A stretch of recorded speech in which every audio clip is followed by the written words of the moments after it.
Hello, thank you for joining with me. Manual for Teachers, Section 14. How will the world end? Can what has no beginning really end? The world will end in an illusion as it began. Yet will its ending be an illusion of mercy? The illusion of forgiveness, complete, excluding no one, limitless in gentleness, will cover it, hiding all evil, concealing all sin, and ending guilt forever. So ends the world that guilt had made, for now it has no purpose and is gone. The father of illusions is the belief that they have a purpose, that they serve a need or gratify a want. Perceived as purposeless, they are no longer seen. Their uselessness is recognized and they are gone.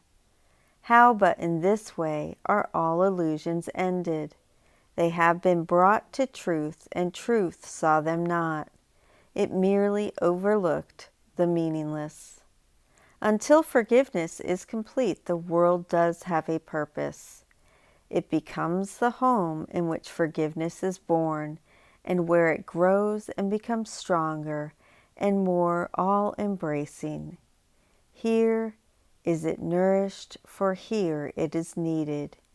A gentle Savior born where sin was made and guilt seemed real. Here is his home, for here there is need of him indeed. He brings the ending of the world with him. It is his call God's teachers answer, turning to him in silence to receive his word.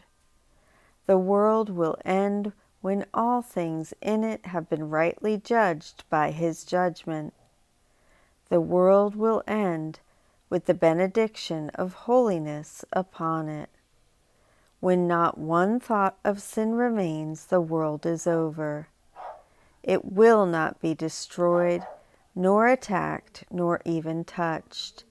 It will merely cease to seem to be.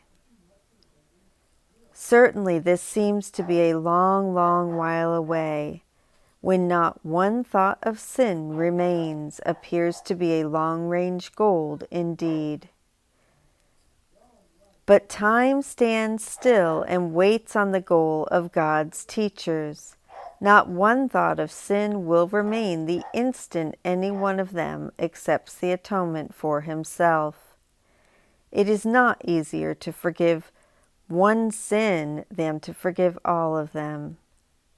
The illusion of orders of difficulty is an obstacle the teacher of God must learn to pass by and leave behind.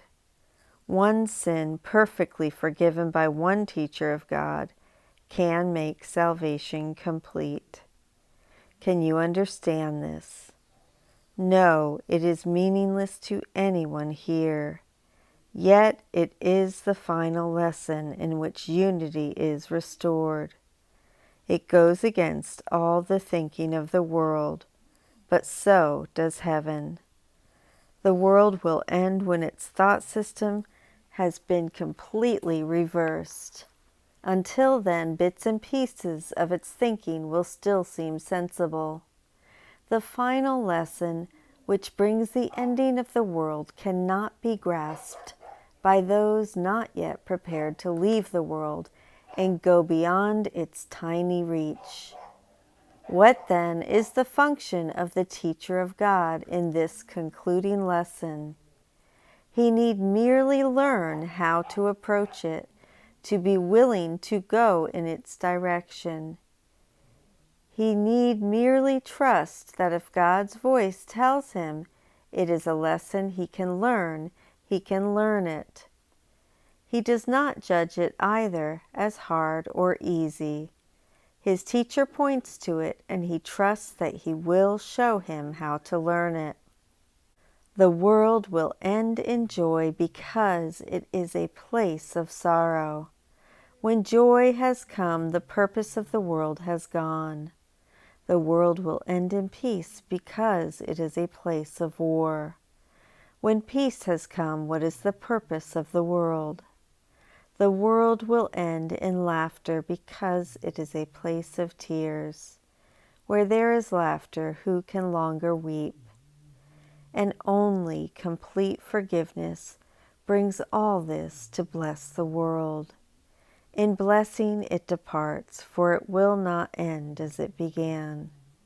To turn hell into heaven is the function of God's teachers, for what they teach are lessons in which heaven is reflected. And now sit down in true humility and realize that all God would have you do, you can do. Do not be arrogant and say you cannot learn His own curriculum. His word says otherwise. His will be done. It cannot be otherwise. And be you thankful it is so. Thank you so much for joining with me in section 14 of Manual for Teachers. How will the world end?